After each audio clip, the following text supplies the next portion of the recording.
No people are uninteresting. Their fate is like the chronicle of planets. What Yevtushenko is essentially saying is that every single individual on this planet is within himself or herself, an entire world. You have a world of experience and perceptions, a world of feelings, a world of memories, just a life collection, a collage, if you will, of people and meetings and places and events that is completely unique to you, the person from whom all of that stems. It's kind of interesting when you think about the billions of people that we have on the planet, and every single one of us has a unique thumbprint.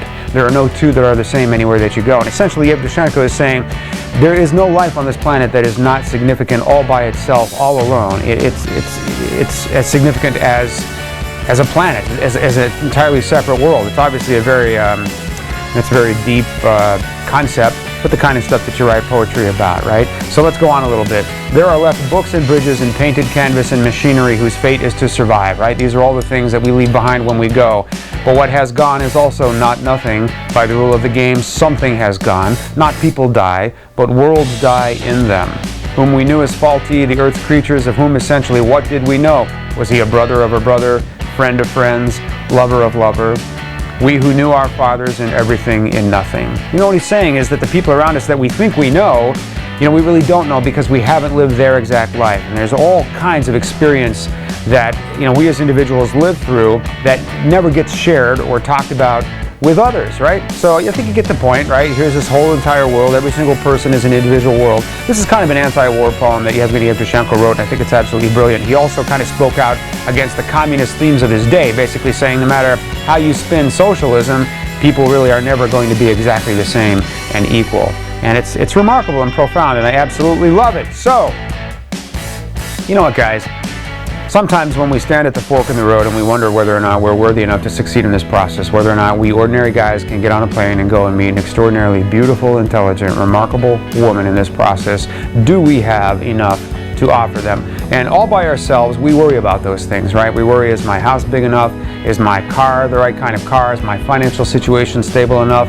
Do I have all of these things that are going to make me a successful life partner for some of these really, really amazing women? And we think that sometimes because we've had years and years and years of the media and our culture telling us, again, if you don't have Bill Gates' money or Brad Pitt's looks, you shouldn't be looking for a wife at all in this process. And of course, that's not true. When you get on the plane and you do go, the 10% of you overall who will actually get on the plane ultimately and go and meet somebody, you're going to meet women who think and feel exactly like you do. Am I good enough for this person? Do I have plenty to offer this person?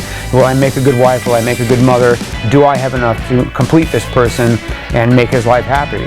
And that's why when so many people in this process do actually meet and get face to face, and that is absolutely our challenge, getting enough of you guys on the plane to meet the tens of thousands of women who come to us hoping to meet somebody so that those love stories can be written and can unfold. But I want you to think about a few things as you're standing at that fork in the road and wondering whether or not you can be successful as they relate to Yevgeny Yevtushenko's poem about people. And one of those is, what is unique about you? I mean, what is your special quality or your special strength? What are some things about you that you don't see in most of the other people around you? We're talking about positives, obviously. What are those things that you can bring to a relationship that are going to really enhance that relationship, that are going to make that relationship experience for her, whoever she turns out to be, different from any other relationship experience that she's going to have? Now, every single guy listening to me right now has a quality or a gift or something to share. Think about that, because you want to be able to verbalize that or show it or demonstrate it when you get into the courtship process with these exciting, beautiful women, right? So what is that? Well, what are your gifts? Maybe you're a great dancer. Maybe you love to dance. You love to go out dancing. I can tell you right now, if you meet women in Latin America, that is a strength. They love to dance. And oh my God, they can dance. So if you like to salsa, merengue, and tango, so do they. So when you meet them, your courtship will be full of that wonderful, sexy, seductive Latin dancing that they absolutely love to be a part of. Maybe you give a great massage, right? That's something obviously you're not going to unfold on a first date, I hope. But at some point, that's going to become pretty important. That's definitely something I would put out there on a second or third date, just letting them know, ultimately, I give a pretty darn good massage. I bet most of the women that you meet in this process haven't had one in a really long time.